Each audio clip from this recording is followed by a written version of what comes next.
പഴംപൊരിയോ ഇപ്പോഴോ? Hi all, welcome back to another video. ഞങ്ങളുടെ all time favourite tea time സ്നാക്കാണ് പഴംപൊരി. മക്കളൊക്കെ ഇങ്ങനെ പെട്ടെന്ന് പറയുമ്പോൾ ക്വിക്കായിട്ട് ഞാൻ ഉണ്ടാക്കി കൊടുക്കുന്ന ഒരു റെസിപ്പിയാണ് ഇന്ന് നിങ്ങളുമായിട്ട് ഷെയർ ചെയ്യുന്നത്. ഞാൻ ഈ ഒരു തവിയിൽ 3 ടൈംസ് ആണ് മൈദ എടുക്കുന്നത്. എക്സാക്ട് ക്വാണ്ടിറ്റി ഒന്നും പറയുന്നില്ല.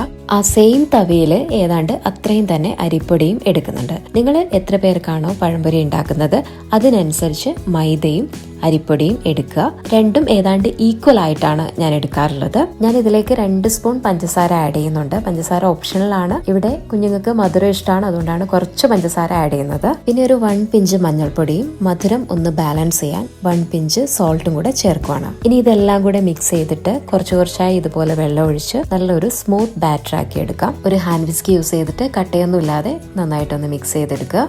ഇത് ഈ ഒരു കൺസിസ്റ്റൻസി മതി കേട്ടോ. പഴം പിന്നെ നിങ്ങൾക്ക് ഇഷ്ടമുള്ളതുപോലെ ചെറുതായിട്ട് വേണമെങ്കിൽ ചെറുതായിട്ടൊക്കെ കട്ട് ചെയ്യാം. ഞാൻ ഒരു പഴം 3 കീറിയെടുക്കാറുള്ളത്. ഞാനിപ്പോൾ ഇവിടെ ഓരോ പഴംപൊരിയും മുങ്ങിക്കിടക്കാൻ പറ്റുന്ന പോലെ അത്രയും എണ്ണ എടുത്തിട്ടുണ്ട്.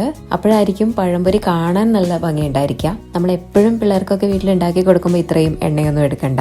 കണ്ടില്ലേ, പഴംപൊരി നല്ല നീറ്റായിട്ട് വന്നിട്ടുണ്ടല്ലോ. അതുപോലെ ബാറ്റർ തയ്യാറാക്കിയിട്ട് കുറെ നേരം ഞാൻ വെച്ചിട്ടൊന്നുമില്ല, അപ്പൊ തന്നെ പഴംപൊരി ഉണ്ടാക്കുമായിരുന്നു. അപ്പൊ പെട്ടെന്ന് നിങ്ങൾക്ക് ഒരു ഗസ്റ്റ് ഒക്കെ വരുവാന്നുണ്ടെങ്കിൽ ഇതുപോലെ ഈക്വൽ ക്വാണ്ടിറ്റി നമ്മൾ അരിപ്പൊടിയും കൂടെ എടുക്കുവാണെങ്കിൽ അത്യാവശ്യം നല്ല ക്രിസ്പിയും ആയിരിക്കും, നല്ല ടേസ്റ്റും ആയിരിക്കും. അതുപോലെ എണ്ണ നല്ല ചൂടായതിനു ശേഷം മാത്രമേ പഴംപൊരി എണ്ണയിലോട്ട് ഇടാവുള്ളൂ. അപ്പോൾ പഴംപൊരി അധികം എണ്ണ അബ്സോർബ് ചെയ്യത്തില്ല. യൂട്യൂബിൽ ഏറ്റവും കൂടുതലുള്ള ഒരു റെസിപ്പി വീഡിയോ ആണല്ലേ പഴംപൊരിയുടേത്. ബാറ്റർ ഒരുപാട് നേരം റെസ്റ്റ് ചെയ്യാനൊക്കെ വെച്ചിട്ടുള്ള റെസിപ്പീസ് ഒക്കെ ഒരുപാടുണ്ടല്ലേ. പക്ഷെ ഇതൊരു ക്വിക്ക് റെസിപ്പിയാണ്. അപ്പോൾ താങ്ക് യു ഫോർ വാച്ചിങ്.